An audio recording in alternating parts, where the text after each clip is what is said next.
Good afternoon, ladies and gentlemen. Welcome to the Josh Guillory Show. I am your grateful host. And in studio with me, Q Money Magic Man. What's up, Q Dog? Another beautiful day in Lafayette, Louisiana. It most certainly is. And guys, we are broadcasting live from the KPEL studios here in Lafayette, Louisiana. I want to see you over there also on rumble.com. Let me see at rumble.com. Look up the Josh Guillory Show. Shout out to our KLFY Plus viewing audience and all those streaming across the globe, maybe and beyond. We didn't register anybody from Mars. Have you seen them? Nope, not yet. We're getting there. All right, speaking of getting there, let's get to getting, okay? Let's get right to it. The DOJ just sued Minnesota. The Federal Department of Justice just filed lawsuit. And they're filing lawsuit over women's sports. Minnesota's doing what left-leaning states do, which is allowing biological males to compete in girls' sports. No one's probably shocked that that's a policy coming out of Minnesota. I'm just telling you, man. Everybody has their own experience. But I served with some guys from Minnesota, man. I'm telling you, they were not like that. That's what I'm basing all Minnesota on. 4 people. See, my only reference point is Tim Walz. Well, that's true. Yeah. You see, so come on. That's all. I have to believe most Minnesota folks are not like that. Not like Tim Walz. I mean, no offense to the governor. Just saying. But yeah, so Minnesota is still, even though there's a federal law, and that's basically what the federal government's saying, is that Minnesota violated Title IX. Okay? And Title IX, a lot of people fought hard for Title IX, by the way. And not just a cultural talking point either that the AG's saying, that the Department of Justice is saying, because there is a law. There is a law on the books that built women's sports into history. Title IX exists for one reason. And we've been over this. Everybody's been over this. We're tired of going over this. There's even a federal law that says this now. But Title IX has been saying, it's been existing for one reason. Equal opportunity for women, for females. That's it. Nothing more, nothing less. I understand that we have issues accepting the basic anatomies given to us by God. By nature, we're naturally too sexist. Not sexists. Sex is. Anyway. All right, so here's what Minnesota basically did. They reinterpreted that law, that same law, Title IX. They reinterpreted to say gender identity controls. It's not what you are, it's what you think. And I just don't know how broad of a spectrum that is in Minnesota because, I mean, how far does it go? Because can I go up there and identify like as a billionaire? How's that? I don't want to pay billionaire taxes unless I have billionaire dollars. I think we have to run that through the Bernie Sanders committee. Oh, that's true. Yeah. Anywho, so the DOJ, they come in and they say, Governor, biology's going to control here. Not how you think. Not how you think you are. And and by the way, the DOJ is also saying, hey, if you're going to take all this federal dollars, you're going to follow federal law. We're not going to let you rewrite the law on your own.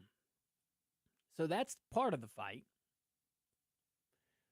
And I think we could stop and pause and talk like some normal folks here, okay? Everybody listening understands what this is about. You've got girls competing at a high level. State championships, think about it. scholarships, records. It's about all the records. And then you introduce biological males into that competition.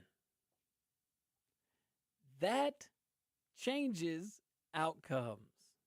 Not sometimes, I'm just saying, but consistently. It will change the outcomes. And I just got to ask, what dude wants to compete with women? Exactly. I'm just saying, what, like, I get it if women want to play.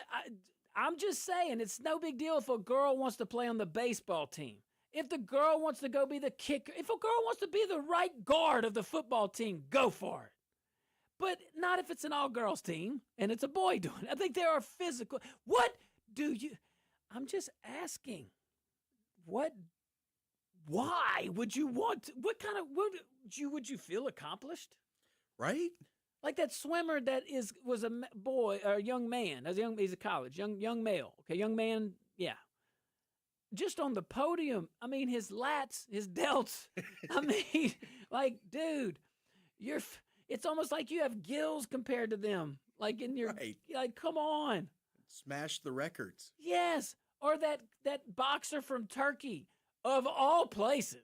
Am I off on that to think that I was Turkey? I would think like France right. would send a dude to go beat up on women. But like, really, Turkey? Y'all cool with it? Maybe they don't know. Maybe their internet was down. It could be. They might not know that people say they're girls when they're boys. That might. But really, come on, man. Anyway, all right, guys, stick around. We're going to take a tiny little break. When we get back, me and Q are going to cause just a little trouble. Tiny, good trouble. All right, be right back.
Welcome back to the Josh Guillory Show, broadcasting live from the Cape Pell Studios here in Lafayette, Louisiana. Also broadcasting live on rumble.com. And shout out to my KLFY Plus, our KFY Plus viewing audience. We certainly appreciate you guys. Time is running out. Come on, man. Say big this month at Giles Nissan in Opelousas and Lafayette at the Nissan Now Sales event. Purchase a new 2026 Nissan Rogue and take $5,500 off MSRP. By the way, don't forget about Giles' lifetime, not part-time, not a little bit, lifetime powertrain warranty. Lifetime. 2026 Nissan Rogue Platinum. Example VIN TW479615, stock number 903551, MSRP $45,590. Dealer discount $2,000. Customer cash rebate $3,500. Come on. Plus TTNL offer ends tomorrow. 2 more days, 1.5 days. Get out there. Hey, lifetime powertrain warranty. This service contract is not provided or backed by the manufacturer of this vehicle. The manufacturer of this vehicle is not responsible for claims or repairs under this service contract. Free warranty on pre-owned vehicles is limited to 100,000 miles from date of manufacturing. Offer excludes cars sold as is in cars under $10,000 selling price. See dealer for written details. Man, go say big this month at Giles Nissan in Opelousas and Lafayette at the Nissan Now Sales event. I'm going, I'm telling you. Although I like the little Subaru, but these Giles Nissan and lifetime powertrain warranty, that's all Giles too, by the way. Yep. Yeah. I mean, it's like, but I love it. Love it, love it. Love the quality. All right. So we're talking about a lack of common sense and then maybe combated with some common sense. So I know it's tough. We went through a little round of following the science. These same folks that enjoyed the tire burning from the BLM marches, the same folks that wanted to mask preemie, well, that's a bad example, but wanted to mask 5-year-olds 5 times. I mean, my goodness. They're the same ones that don't know how to follow there's actually science on this. Yes. I mean, there's science. There's 2 genders, male and female. Most Democrats get that. Joe Democrat gets that. Mr. Blue Wave gets it. He said it. I'm telling you, there's only a few people that are subscribing to that, and somehow they hijack the people that are in charge, or maybe nobody wants to run for office anymore. Maybe there's no Democrats to run for office. That might be true. They're scared of being labeled transphobic. Oh my gosh, you're right is the sad thing. You're right. They can't win any primary if they become any rational human being. And then they can't win the general because they're irrational. Right. So to win the nominee, you got to be cray-cray. And then when you bring your cray-cray policies, well, you can't win a general election. If only that were that easy. It's just somehow we Republicans seem to get in the way of all that easy play. I don't know. Like what we're going to talk about next. I thought we doggone opened DHS. Jeez. Anyway, that's a little teaser. We'll come to it. We'll have time. But all of this is just so silly to most people. But can we talk about the girls? Can we talk about those young ladies that have busted their tail, just like male athletes, trained, dedicated, all the things, competing for championships, scholarships, and the record books? You got some young ladies that are really competing at high levels. I don't know. I'm thinking of the javelin. I'm just thinking of I don't know why. I'm just thinking of the javelin in track and field, okay? I threw the javelin. I'm just saying that could be won with a smaller javelin and you're already bigger and stronger. I'm just saying those record books would be shattered. Speaking of the javelin, I think Terry Bradshaw had a state record at one point in the javelin.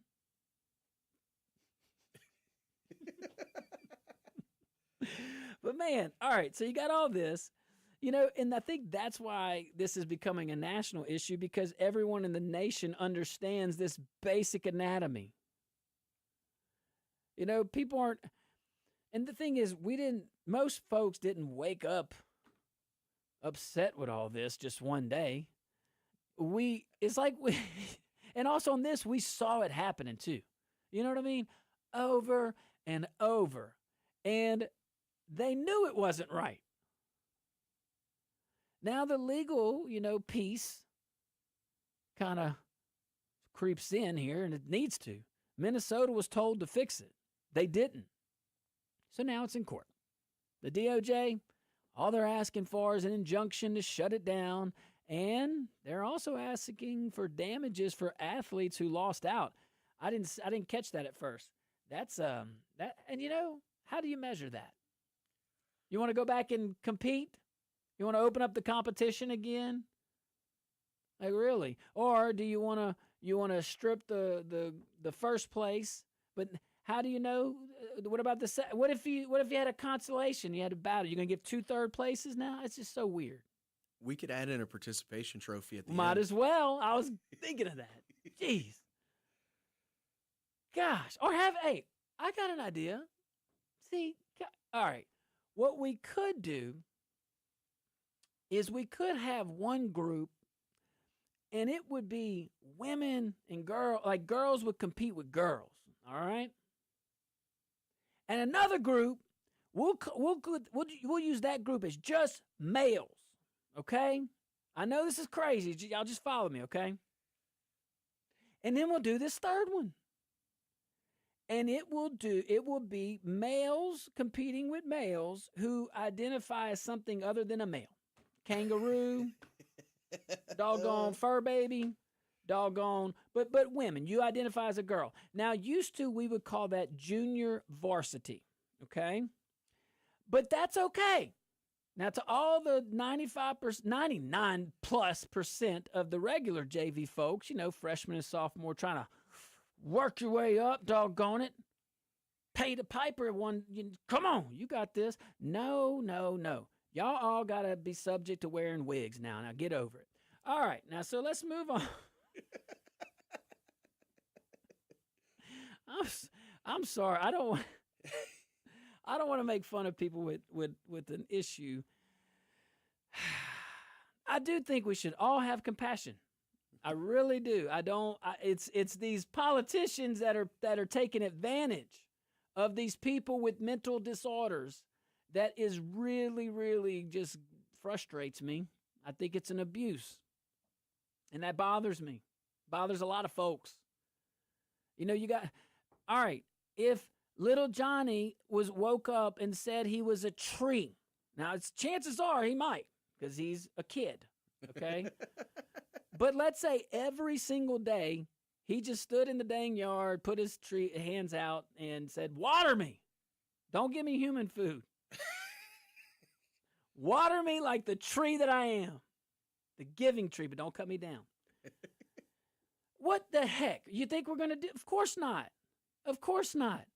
So I'm just saying, if a dude was talking to a light pole over there and identifying with the light pole and identifying that the light pole could talk to him, we would not applaud him. We wouldn't give him his own day with a plaque and a dang T-shirt and a hashtag and do parades over it and stop things. And no, we would say, this person really, let's take care of him.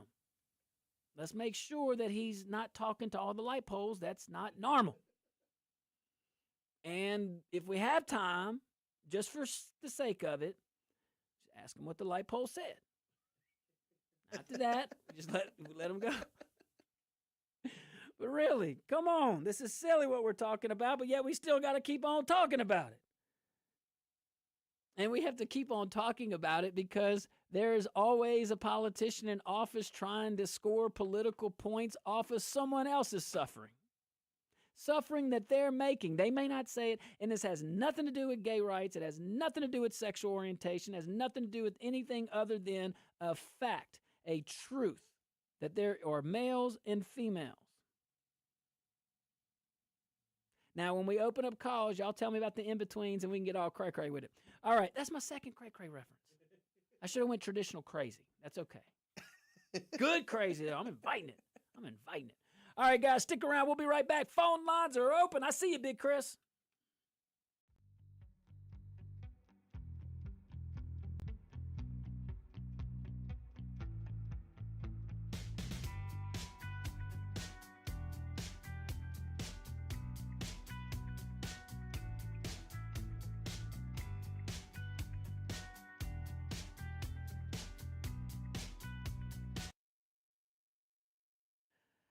What's up? What's up? What's up? What's up, all my peeps over there? We're quiet today. We're quiet. That's all right. We like to still talk to you, and then when folks watch the old podcast, they can see in between as well. So you never know. Some of our greatest stuff is in the commercial break. It's true too.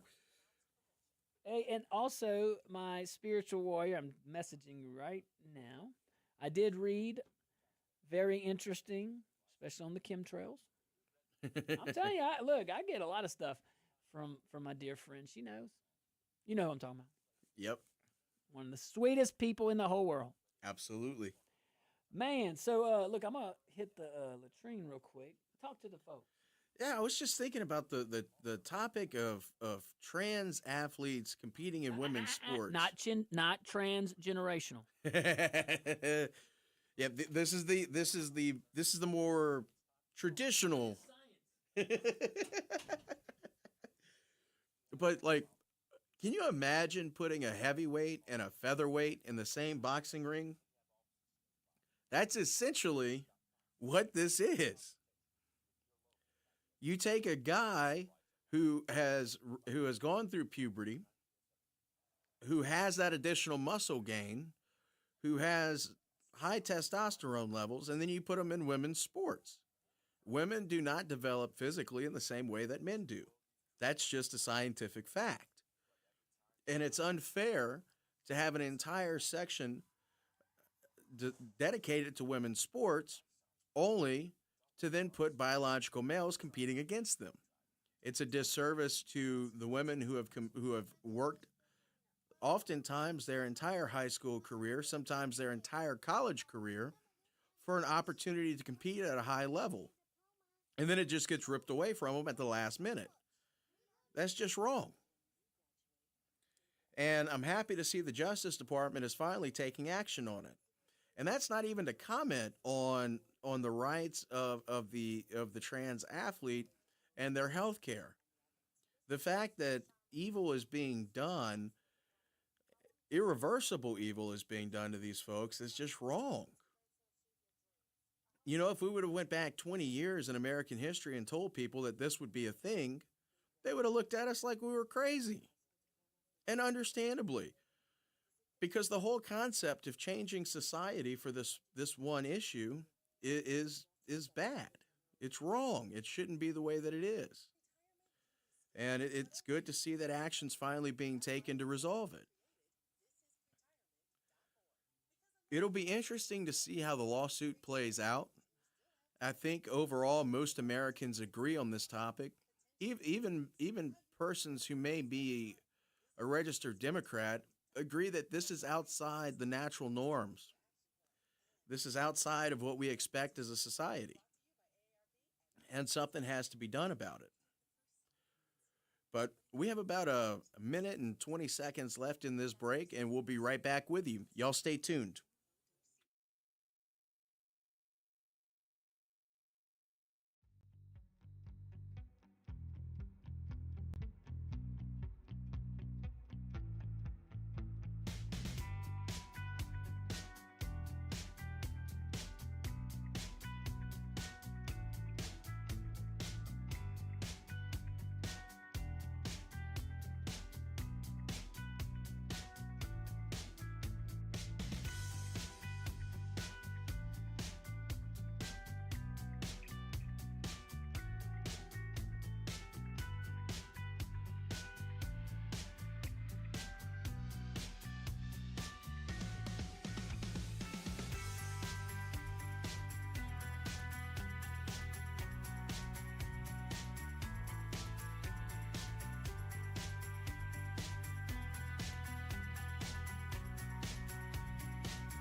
Welcome back to the Josh Guillory Show. We are broadcasting live from the KPEL studios here in Lafayette, Louisiana. Also broadcasting live on rumble.com. Where you at, all my folks, on this very holy week, the holiest of all weeks of our calendar? I should have started off the show with that. We have my favorite show of the whole year, and that is our annual Easter show, which we certainly love. And we'll play that Wednesday and probably Thursday. Check it out, man. It's my favorite. We'll have Pastor Sean over from Bayou Church. We'll have Pastor Sydney over there from it's not Alpha and Omega anymore, Royal Lineage. Oh, don't get mad at me, Pastor. They keep praying with this little Catholic boy. That's fantastic. Guys, let me tell you something else who's fantastic. That's C-Safe, man. They built the backbone of the toughest structures out there with fiberglass, reinforcement, plastic protrusion, and custom structural fabrication that outperforms steel, wood, and aluminum. They've been doing that for more than 45 years. Their FRP products over there at C-Safe, they're engineered to resist corrosion, reduce maintenance, outlast the competition in the harshest environments.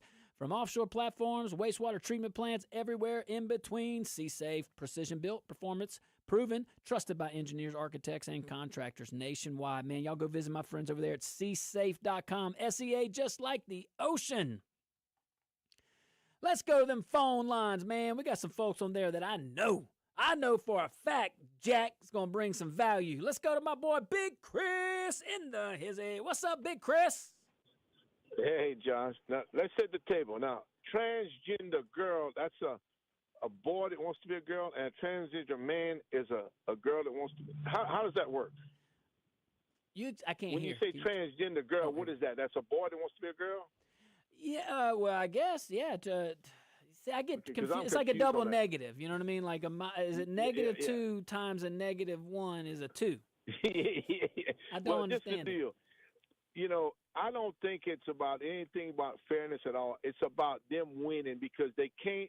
A transgender girl who's actually a boy that says he's a girl wants to win something. He might be ranked 132nd on whatever sport it is, but then if he competes as a girl, he wins.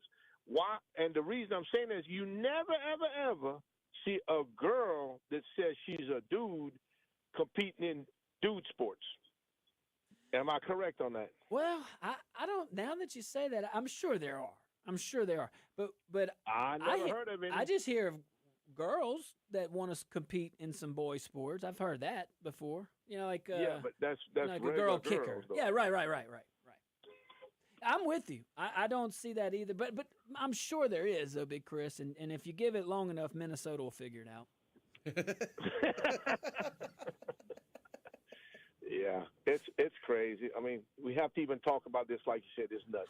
I know. It's crazy. Well, thanks, Big Chris. Appreciate you as always, my brother. All right, man. Let's go back to Sean, my other buddy. What's up, Sean? Hey, man, have Q jump on his little magic machine there and look up Rodney Dangerfield, a movie called Ladybugs. It was in the 1990s. So basically, Rodney Dangerfield is coaching his boss's daughter's soccer team, and they really stink. So, but his stepson is really good, and he's the same age. So he puts a wig on him and makes him play with the girl. Well, they start winning the championship and everything like that. So at the end of after he did so well that at the end, the boss made him coach the softball team, girls softball, and they were all boys with wigs. And Rodney Dangerfield says, "Girls, don't forget your cups when you go out there." It was so far ahead of its time.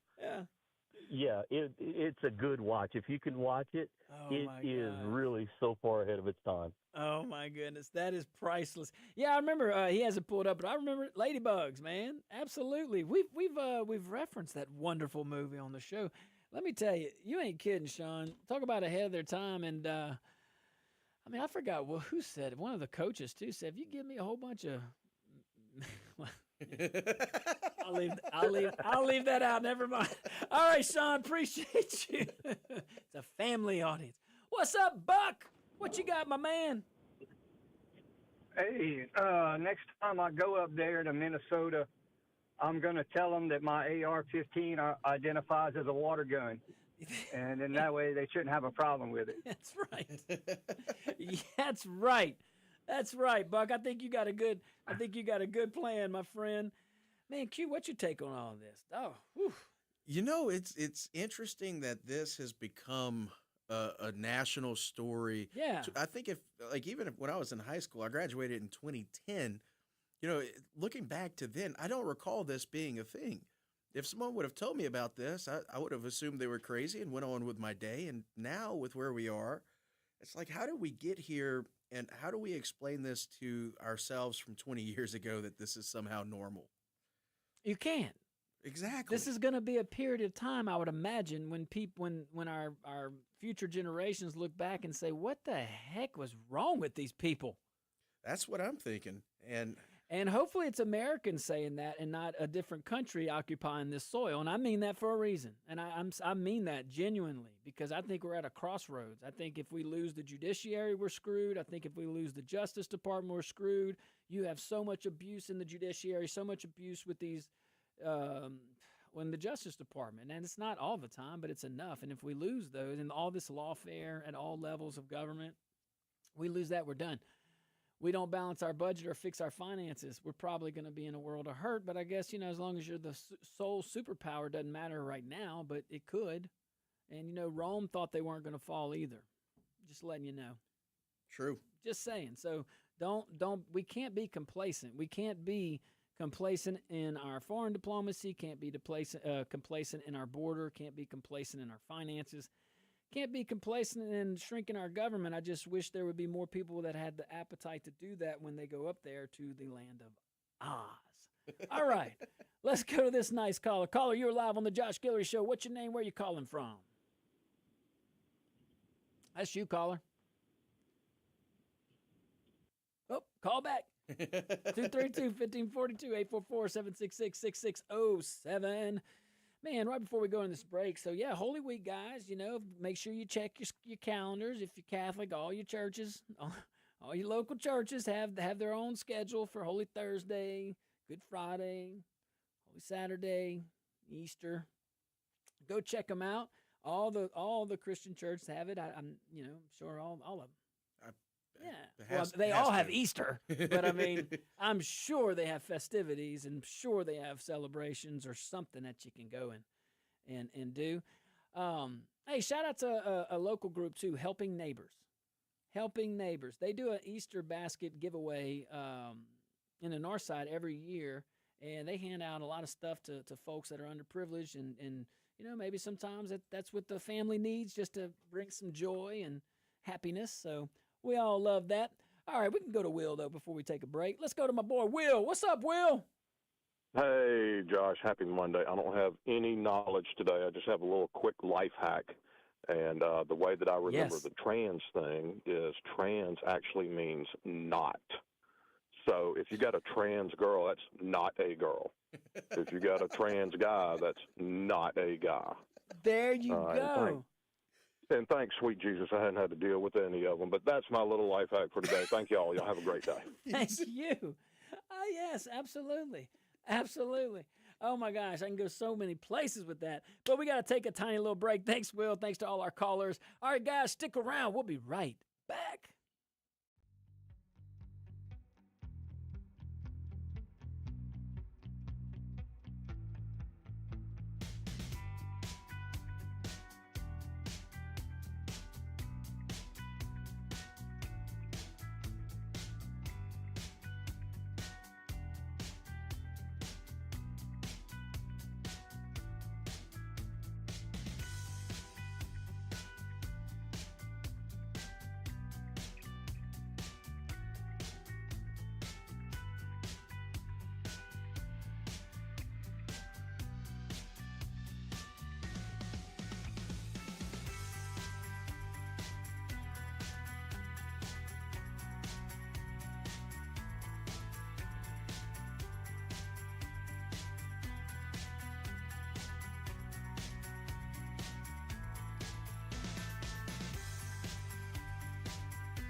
Welcome back to the Josh Guillory Show, broadcasting live from the KPEL studios here in Lafayette, Louisiana. We're also broadcasting live from rumble.com, and that is like global, okay? That's where we're broadcasting from. And shout out to our KLFY Plus viewing audience. Huge thank you to my friend Keith Kishby at Kishby Construction for sponsoring this segment. Serving Lafayette since 1979, Kishby Construction handles residential remodels, custom homes, commercial projects with craftsmanship you can trust. I do. Their philosophy is simple. Hey, be honest. Shoot them straight. Do good work. Leave every place better than they found it. And I'm telling you, I've had multiple projects with Kishby Construction. They always leave the place better than they found it. With 48 years of experience, they stand ready to meet your construction needs. Give them a call at 337-278-9877. That's 337-278-9877. Shout out to my boy Kish over there. Appreciate you, Keith Kishby, for all that you do for our community. And shout out to Kishby Construction. Man, we got so much to talk about here. Wrapping up our number one. We'll start this topic. We'll probably have to carry it over into the next hour. You got anything else on the boys competing with the girls? Shouldn't be a thing, and I'm happy to see the DOJ doing something about it. Yeah, like, hey, you wanna violate the law? We're not getting. And they're talking about pulling. I left out some facts. That's some pretty substance. They're pretty good substance. They're talking about pulling out a lot of money for education, the federal dollars going to Minnesota, and the DOJ's right. You're doing none of the federal law in this regard. You're blatantly not doing the law. Right. Blatantly. And the DOJ says, hey, well, why would they're suing, but also the federal government's threatening, like, we're not going to send you any federal aid or federal education dollars. I wonder if we just eliminated the federal Department of Education. I wonder if we took that $238 billion budget, and I wonder if we gave half of it to the states and just saved the other half. I wonder how much better our education would be. I'd even take it a step further. I think we could take half of it and use it for a bonfire and still have better outcomes than with the Department of Education. That's true, too. So basically, federal government get out. Yep. I mean, look at this. But for Pam Bondi and Donald Trump doing this, but for the Trump administration doing this, we would still be sending them federal dollars, and they would still be pushing this extreme ideology on our children. And hey, if we think it doesn't affect us, look who's elected now. Look at the extremos elected now. 20 years ago, people called that kind of stuff crazy. Now, they might not have even been born at the time or very young, but they said it was that we as a society said, that's a little outlandish. Now it's like, well, yeah, they're the Squad, they're the Minnesota, California, like all this kooky stuff is like, so yeah, it matters. It matters. It matters what we teach our children. It matters when we have a federal initiative. I don't even know what the point is on really, I don't know what the point of the Department of Education is. Is it to better education? We're not doing that great for the amount of money we're spending. Is it to better the needs of teachers? You know, boots on ground, the guys and gals actually teaching our young little people. Is it for that? Because it doesn't seem like it. I don't see any. I think the teachers unions love them. No offense to the teacher unions. It's just a different mindset, but one will say strength in numbers. The other will say centralized philosophy. and maybe there are there's strength in numbers, but it will always fail because of the central ideology. It's something about a diversity of thought. If you can have a team, a system of diversity, like our founders created, there's a reason why our Constitution gives the states sovereignty too. Might not know that. Louisiana is a sovereign entity. Its sovereignty does not outrank the national sovereignty. We are a republic, a democratic republic. But this Department of Education, with all this, I tell you, hopefully this caller has a lot more info on it because I'm telling you, I got some stuff I want to say too. All right, caller, you are live on the Josh Guillory Show. What's your name? Where are you calling from? That's you, caller. Hey. Hey, what's up? Hey, this is Phyllis. All right, Phyllis. I got one for you. Go for it. I got one for you. I've been seeing the same doctor for 25 years. Right. I got a text. I had an appointment to pre-register. Guess what the question was? One of the questions. Go ahead. Tell us. How do you want to be identified? Male, female, or other? I almost put Wait. This is a doctor? It was. You know how they send you a text saying you have an appointment and you can pre-register? Oh, well, my this God. was the first time I did it, but I've been seeing this doctor for 25 years. I should have said male, female, or other. I should have put cat. Yes. Yes. Isn't it sick? Oh, my gosh. Phyllis, I wish we had more time. Oh, my goodness. Call back into the show soon one day. We love you. Yeah, could y'all imagine that? And I'm sure, I would hope that the doctor's office is using like some third-party vendor, that this is like a, maybe just like a default ask, but I'm with Phyllis. Come on. This is a healthcare facility. We don't want to call anybody out. All right, guys, stick around. Hour number 2. Yeah, we're good. I don't even know what topic. We have so many to cover. Stick around. We'll be right back.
afternoon, ladies and gentlemen. Welcome to the Josh Guillory Show, hour number 2. I remain your very grateful host, and in studio with me still, Q Money Magic Man. What's up, Q?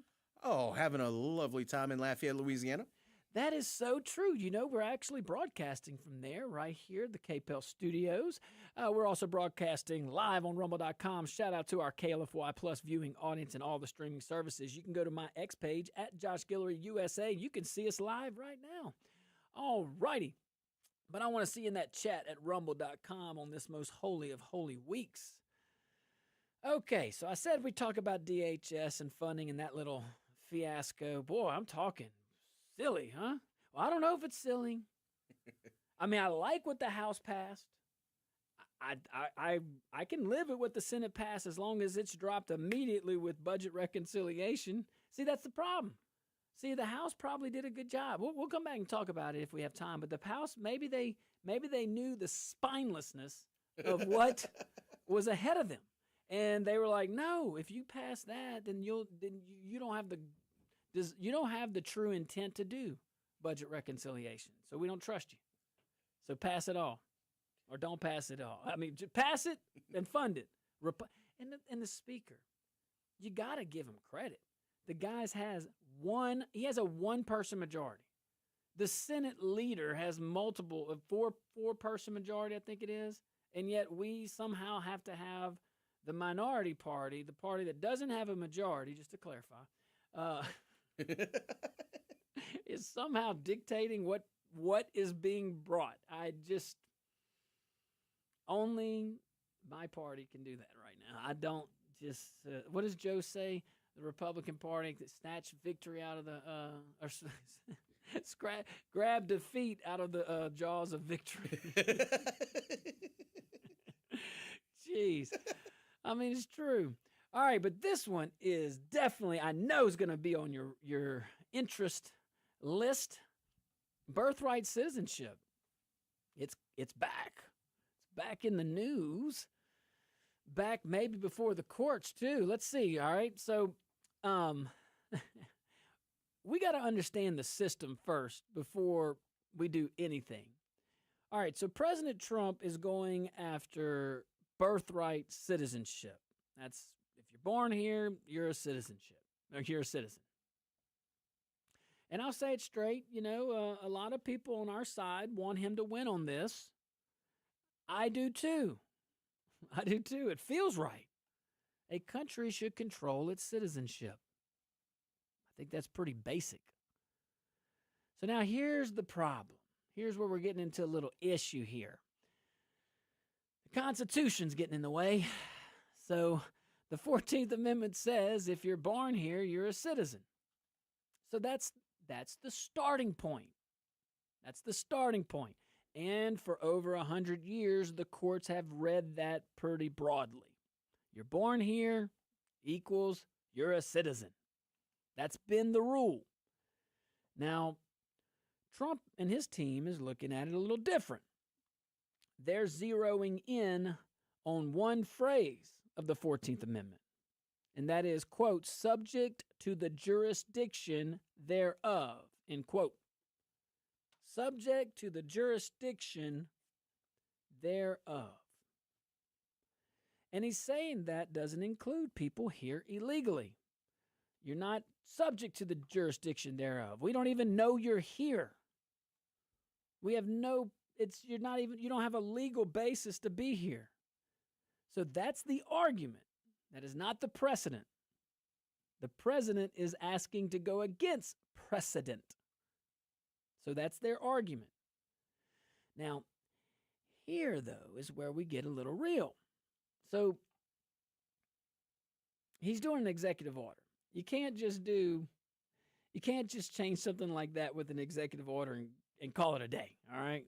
That's just not how, clearly that's not how it works. And I think most folks know that. I mean, you can try it, and he wrote the executive order, but he and his team know exactly where this is going, and it is going to court immediately. And it's going to end up eventually at the Supreme Court.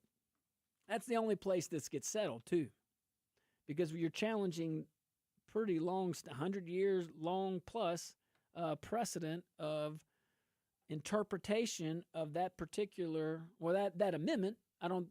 This would be the first time I know of, and I'm pretty confident I'm accurate on this, where that amendment is being challenged as its application in this context to that specific part of the provision of that amendment, 14th Amendment. So let's talk about the paths. There are multiple ones, actually. There's really only two, actually. And this is where we need clarity, because it can be, I mean, think about it. We're told, we're taught, you're born here, you're a citizen. That has been the rule of law, and it still is the rule of law. That is the precedent. And the president is challenging that.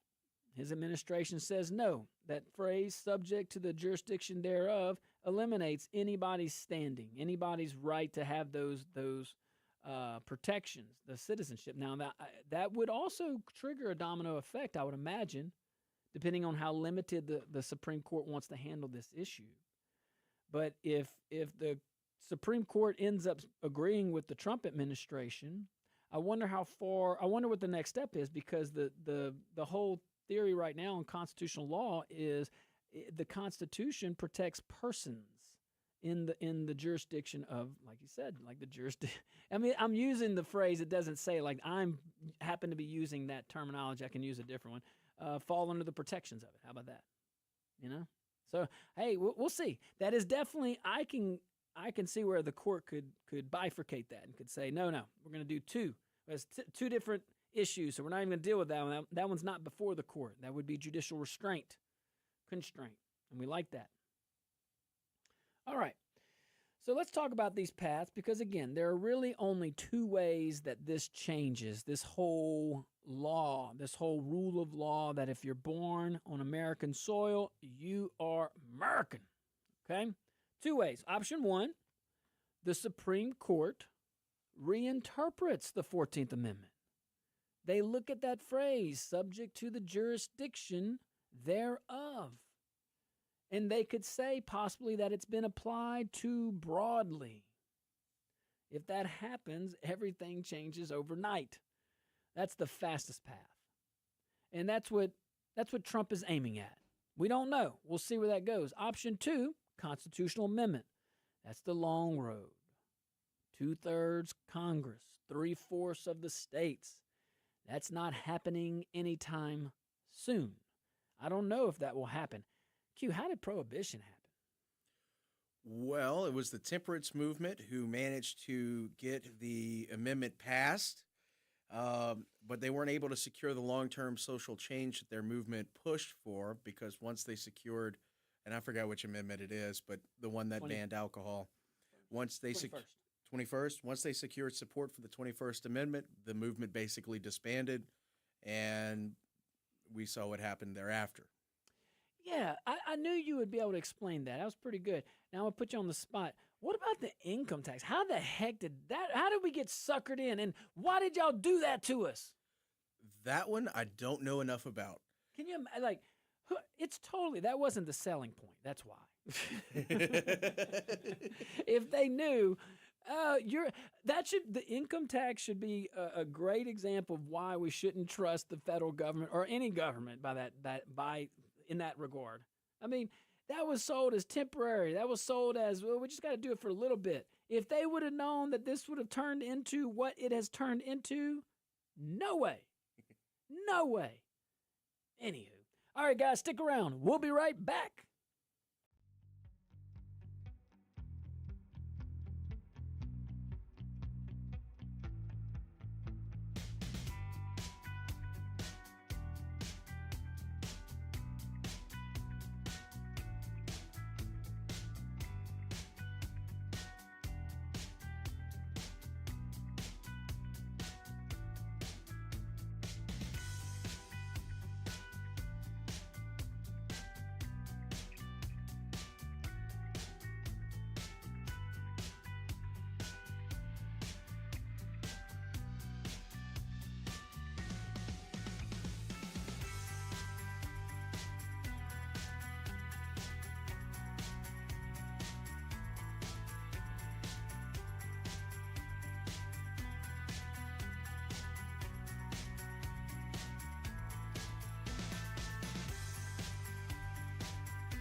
Welcome back to the Josh Guillory Show. We are broadcasting live from the KPEL studios here in Lafayette. Go check us out at rumble.com.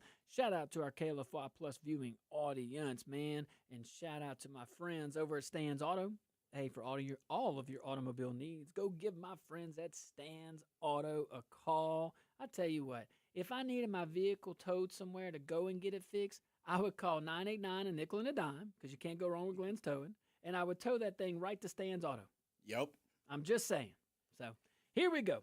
All right, we're talking about the President of the United States' effort to change the law as it relates to birther citizenship. If you're born on American soil right now, the current rule of law is, and it's been like this for over 100 years, if you're born in America or any of our sovereignty, you are an American citizen. The president is looking at a phrase, subject to the jurisdiction thereof, and specifically subject to the jurisdiction. And there's two ways that this can be changed, because the president issued an executive order that's going to be met with legal challenges. It's going to go all the way to the Supreme Court, more than likely, and we're going to get an answer. Supreme Court could also deny, could just choose not to hear the case either, which would basically uphold the current law. And that's assuming the lower courts don't think it's unconstitutional. All right. Now, there are really only two ways to do this, amended, basically. One, the court could agree with the president and say, yeah, we're going to overturn our jurisprudence, our precedent. We're going to agree that subject to the jurisdiction is very limited, that has been applied too broadly. That's what the Trump administration is pulling for. And that's what I'm pulling for it. Now, I'll concede that the law says the opposite of what the president wants, but the president is challenging that. He's issuing an executive order. Some say that's illegal. Some say that's legal. The president is going off of legal advice. And there's enough legal opinions there that he chose to go forward. Nothing wrong with that. So then the courts will decide.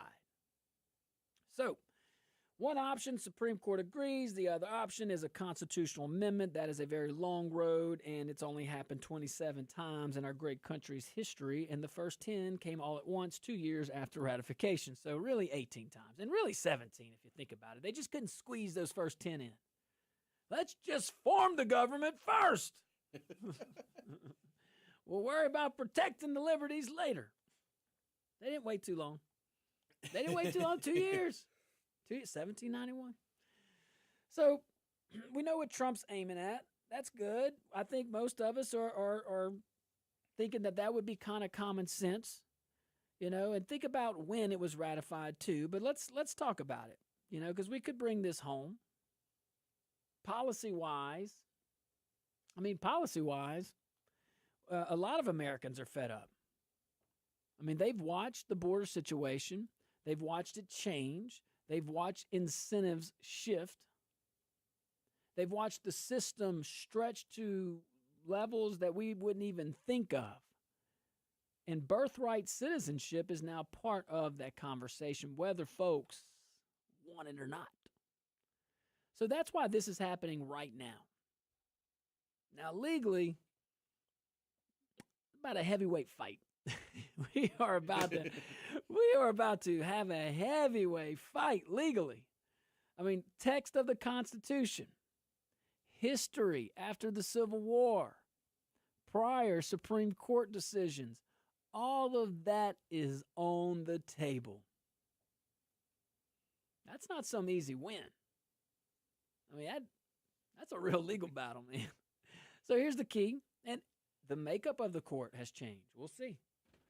If you want this to stick, if you want it to last, it has to survive the Constitution. Right off the bat, I think Chief Justice Roberts is against the president on this one, only because he is so big on precedent. However, let's see.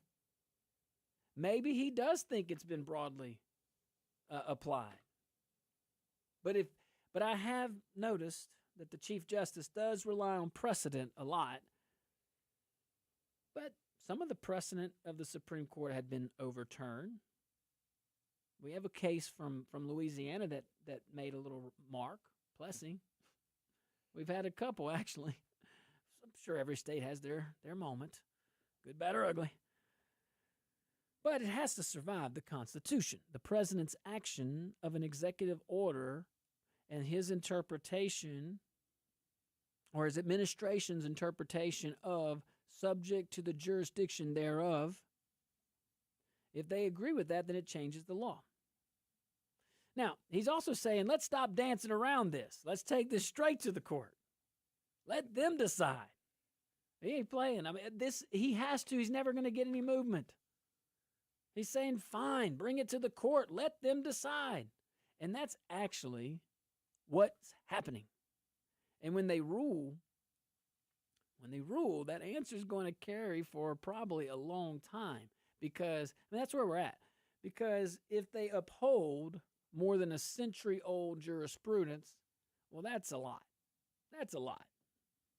I mean, you're already I mean, I don't know if you ever challenge that successfully again. I really don't. Unless you have to change the Constitution. Now, clearly, if the Supreme Court agrees with President Trump, well, then that's the end of it. I doubt we have another constitutional amendment I don't think we have that either. But I don't think we have another Supreme Court case 2 or 3 generations down the road saying the opposite. Could be wrong. So very much a big moment. And while I say Chief Justice Roberts, and I agree, leans in with precedent a lot.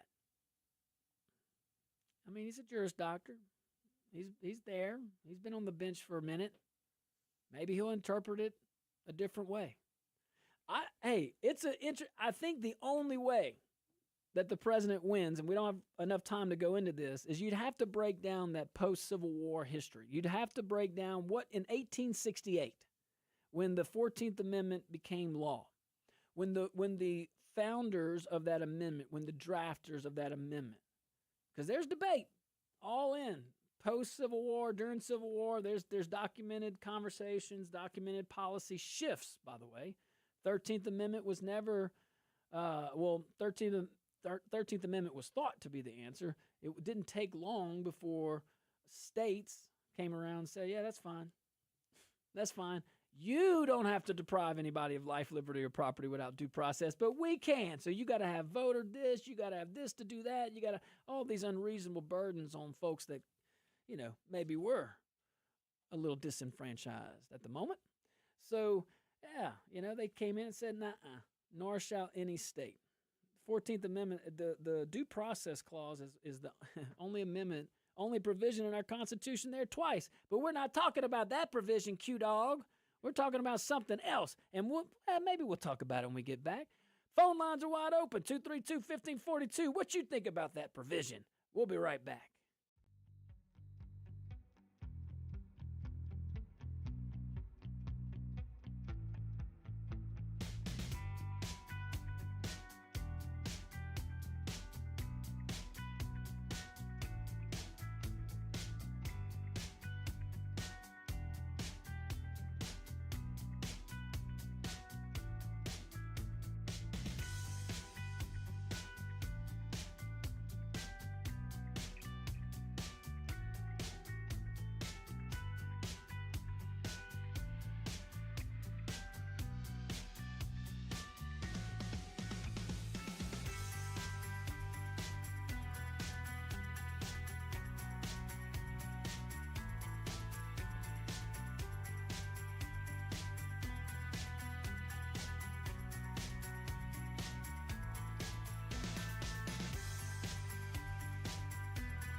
Welcome back to the Josh Guillory Show. We are broadcasting live from the Cape Pell Studios on this holiest of holy weeks.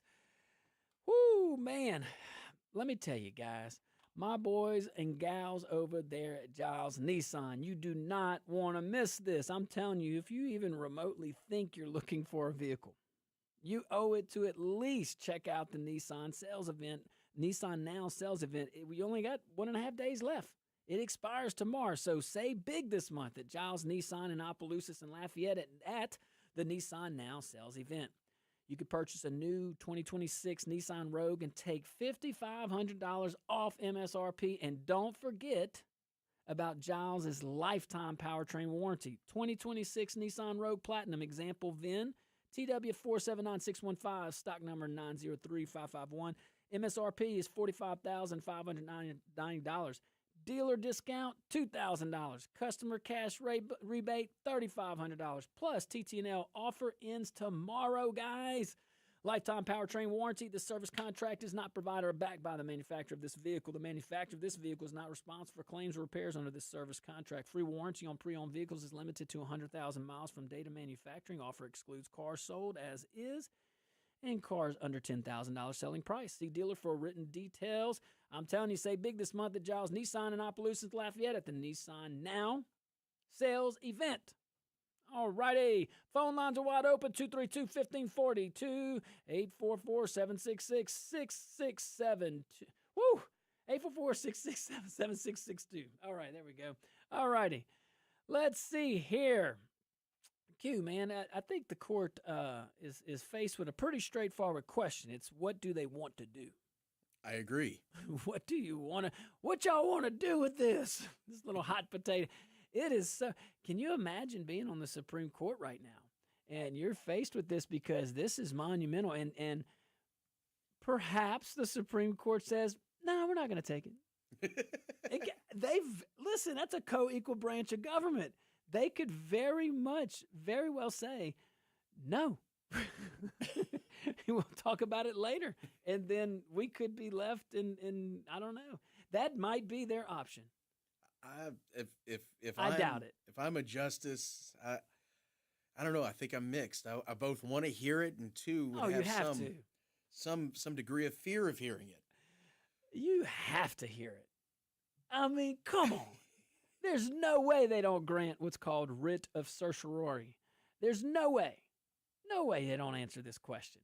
I mean, you got the President of the United States issuing an executive order ready to implement unilaterally his own interpretation of a provision of an amendment that has been widely interpreted a certain way for more than 100 years.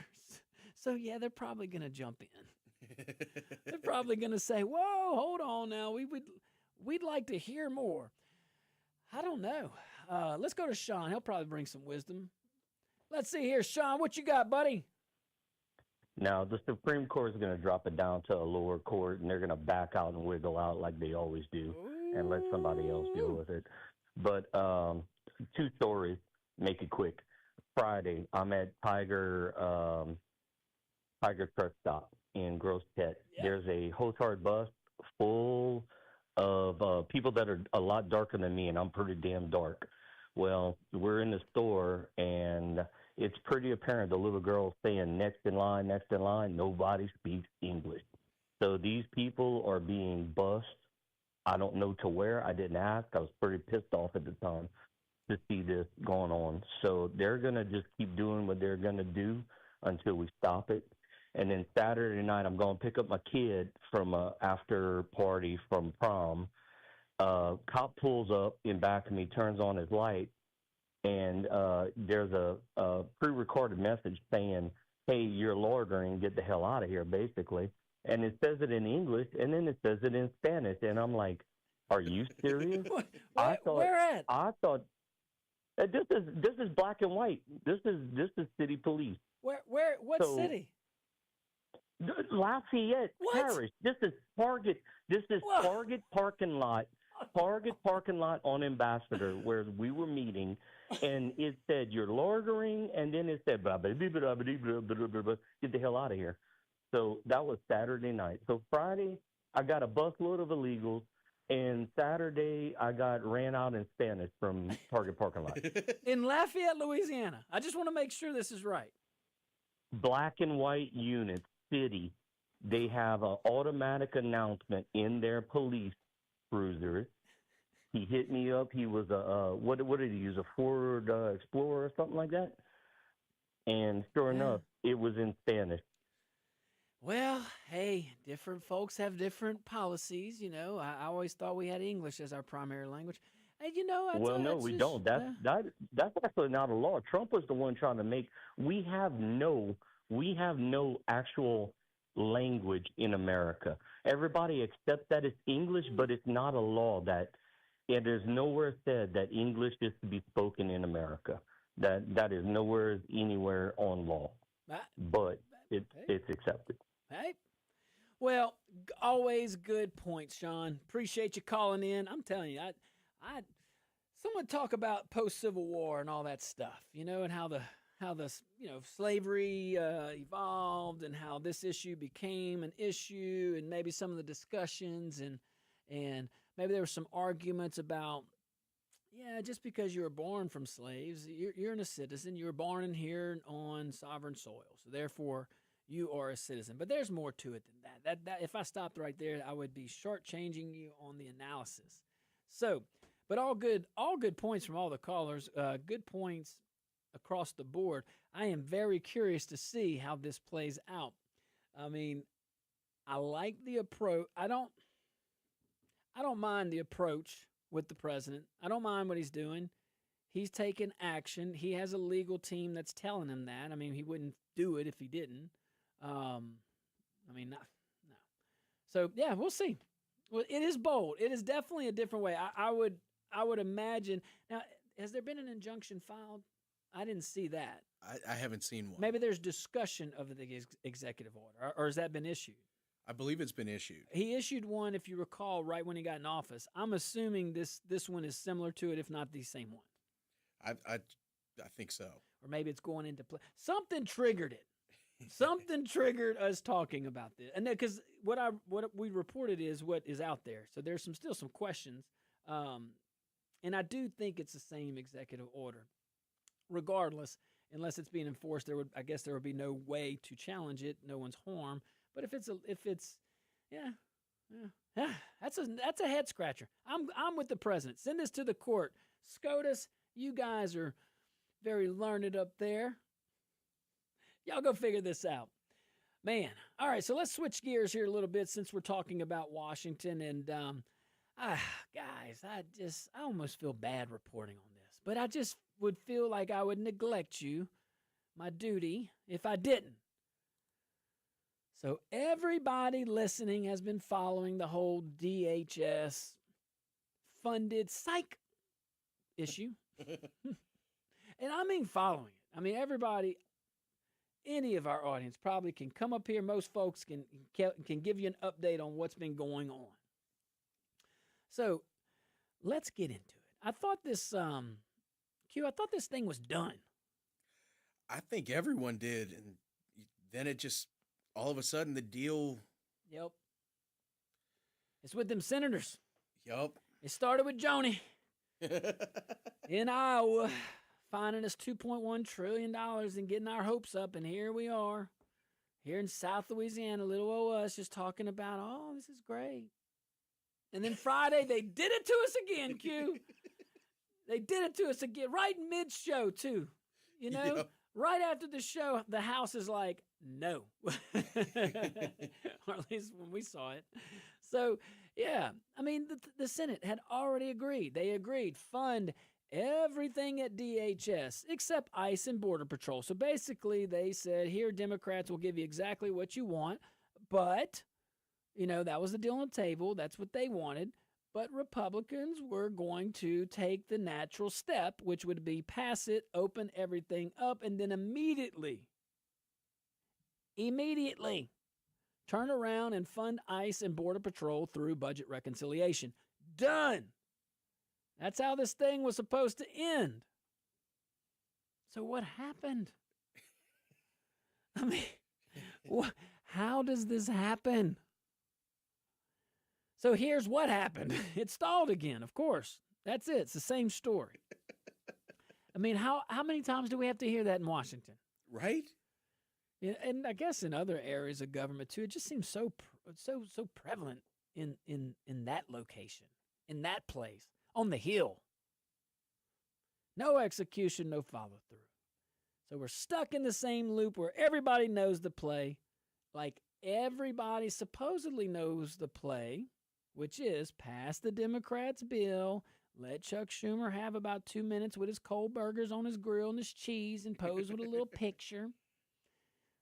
Stood up to the Republicans, and then then Leader Thune, respectfully, sir, I would not let my senators leave the chamber without voting. And we would vote over and over and over and over and over until it passed through budget reconciliation, funding for ICE and border protection. It's not happening because you don't want it to happen. Now, perhaps, but something happened like within an hour of it passing and the House saying, no, we're not taking your stripped down version. We passed a version that funds DHS completely. So you got to do what you need to do. We, as Republicans in the House, with a one-person majority, seem to get it done.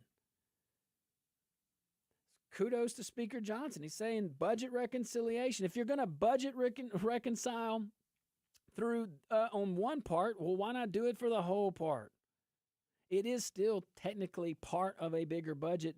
I know we don't realize that, Congress, because we hadn't passed one in a hot minute.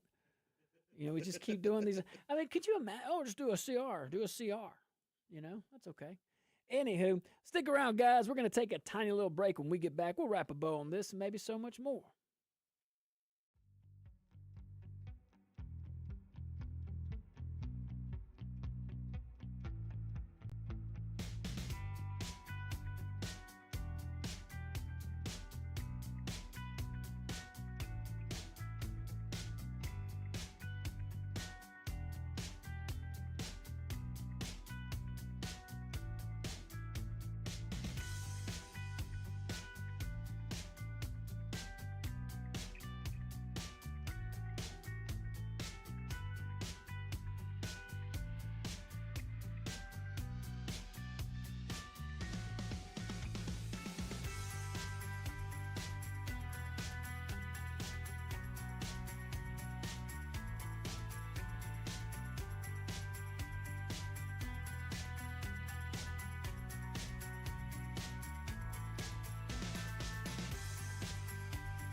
Welcome back to the Josh Guillory Show. We are broadcasting live from the Cape Bell Studios here in Lafayette, Louisiana. And when I leave here, I'm going to Dino's. Best pizza. I'm telling you, look, I'm going to Bertrand, but look, there are 2 other locations. Not just the Bertrand one, that's right by Cajun Field. I think everybody knows that one.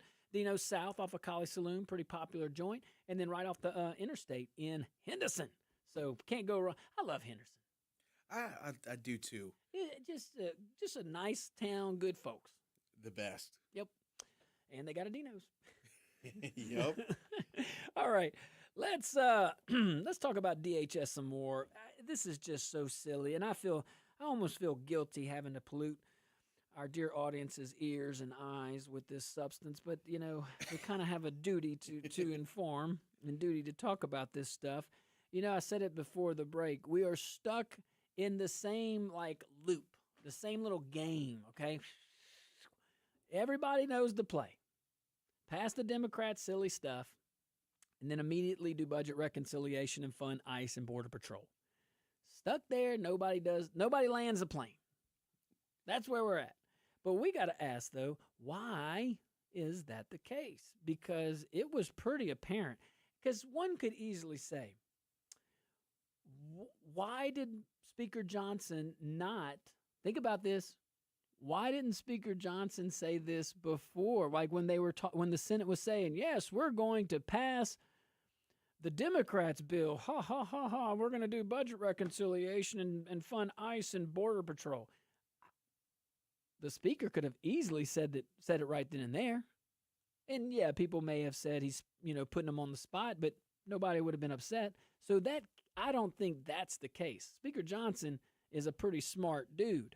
And he's got his own fellow Republicans that give him a hard time and sometimes don't want to vote Republican. But he managed to pass a bill that funded everything.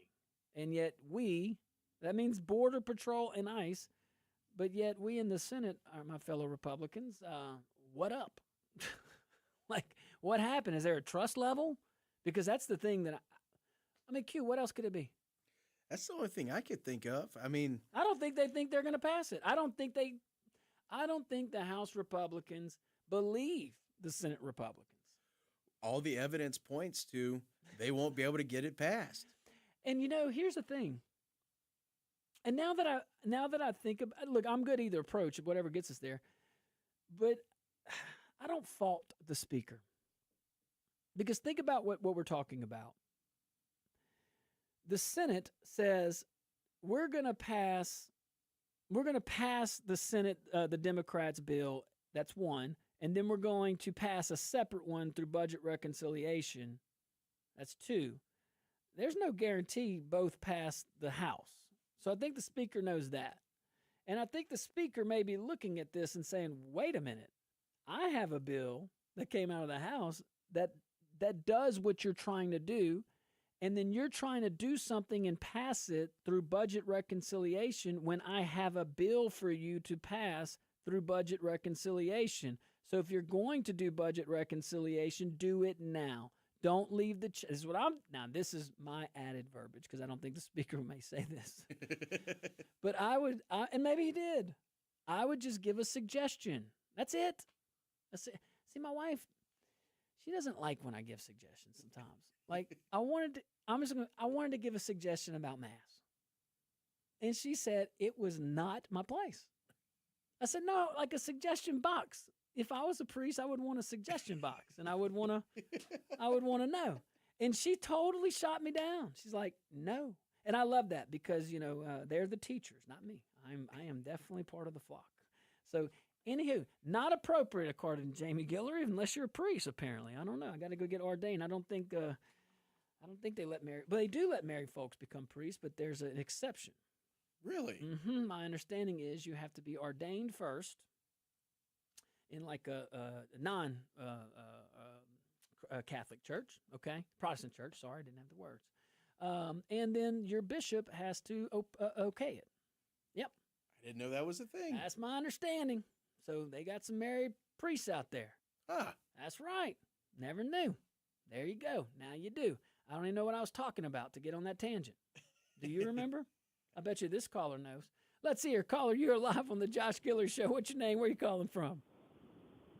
Chris from New Iberia. Hey, Chris, what's happening, Chris, brother? Not much. Hold on, I got a little hoarse in my throat. That's okay. I think Johnson knew what he's doing because it's a win situation because Trump did that executive order, and it makes the Democrats fight against that executive order now, funding the TSA agents. So it's a win situation by him not pushing anything right now. That's a good so.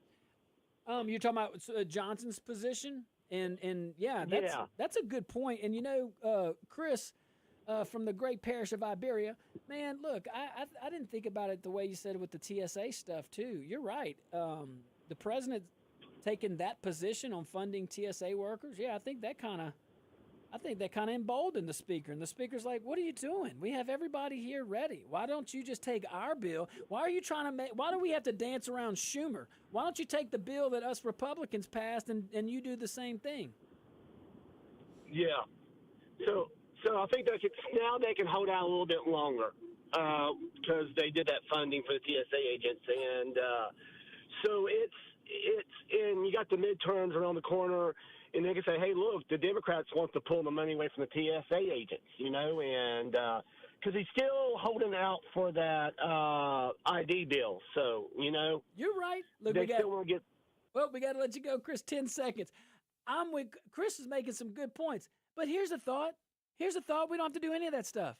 Senate, take Speaker Johnson in the House's bill and run that thing through budget reconciliation since we've found that process. We stumbled over a dusted process of budget reconciliation used by many historical figures such as Nancy Pelosi and Chuck Schumer and all the other Democrats that knew it. Guys, thank y'all so much. We had a great show. Be careful out there. May God be with you. And be